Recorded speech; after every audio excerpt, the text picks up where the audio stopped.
হৰি নাম লবলৈ ভকতে পাবলৈ নাই, কীৰ্তন কৰিবলৈ ভকতৰ সময়েই নাই।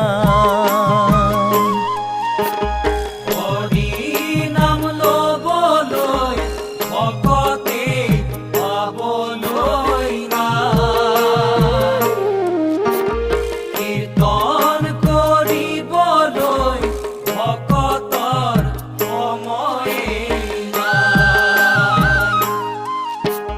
ভকত বৎসল